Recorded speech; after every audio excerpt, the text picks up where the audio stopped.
As great as the GoPro Hero 8 action camera is, there are a few annoyances and other points I've picked up over the last few weeks of use. Some good, some not so good, but all handy to know before you purchase or begin using your GoPro Hero 8.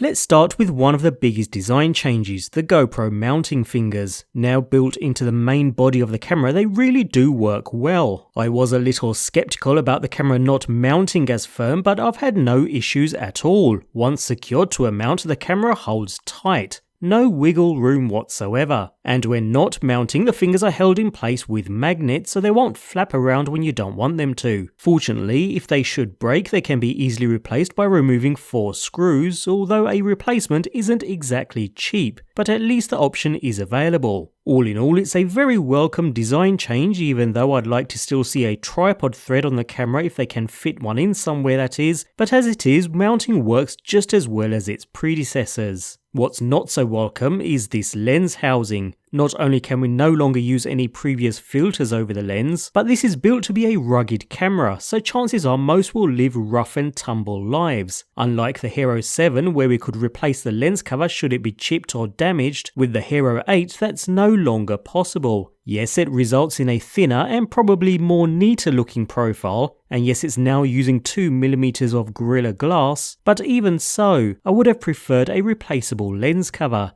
Instead, the only option is to use a protective housing for any extreme activities, or a tempered glass lens protector, although not from GoPro as naturally the price is way too high. Third-party protectors will do just as well. Moving on, the new mounting design means the battery latch is now on the side of the camera, although be prepared for a battle. At times, especially with cold hands, it can be difficult to open. You need to get your nail into the latch to pull it down, but it sits very firm. That's good in a way as it creates a nice tight seal to protect the camera from any liquid, so I'd rather have this than damaging the camera, but just know that the tight latch isn't a fault with your camera, it's completely normal. Nevertheless, once open, it's hinged at the very top and it's very easy to unhinge. The first time I ever inserted a battery into the camera, the door popped right off. Even the slightest push beyond its maximum opening distance is enough to pop the door off. It's easy enough to push back into place, but a point to note if you're on location and changing a battery for instance, just take care with not opening the door too far. Once open, the microSD card can be fiddly to remove or replace too. You'll need to use your fingernails, part of the parcel when it comes to such small and compact cameras and tiny memory cards, I'm afraid.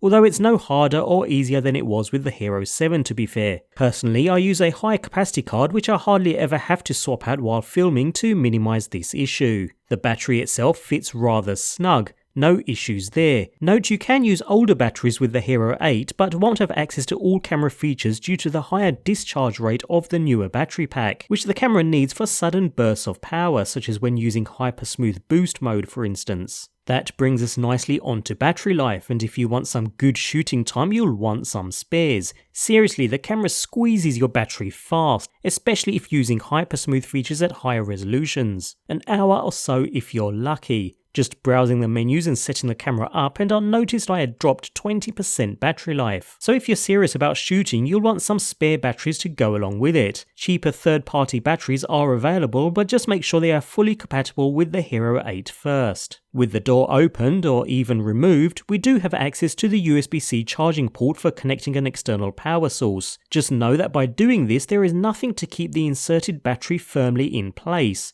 Friction does do a good enough job, but during high vibration sports it could work itself loose. The USB-C port is not just used for charging, it's also a data pass-through and will work with external accessories that GoPro call mods. When it comes to closing that side door, it's just as tight as when opening. Again, not such a bad thing as it creates a nice tight seal, but you do need to press the door rather firm so that you can push the locking tab up into place. While pressing the door, I did find I would unintentionally press the power button on the opposite side though, which can get annoying, especially if you're trying to preserve precious battery life. Otherwise, hardware-wise, the camera is solid. No other issues or complaints so far. The software is solid too. I found I did get the odd stutter during some of the sliding animations, but nothing that caused any issue. No crashes, freezes, or any other drastic problems. The new menu system is easy to use once you get the hang of it and feels very intuitive and natural to use. The camera as a whole performs really well, stabilization is excellent and all shooting modes worked perfectly too. Although note that when it comes to the rubberized and sealed finish, although great when it comes to protecting the action camera, it does also keep the heat locked in too. And although I didn't personally experience any issues, the camera could be prone to overheating if using the highest settings in hot environments, no different to the Hero 7 in that regard. So, all in all, a few points to bear in mind when it comes to using the Hero 8. Nothing that should really put you off from purchasing the unit, but a few notes I picked up on after using the camera for a few weeks. Bearing these in mind, it's still a great camera overall and continues to set the benchmark.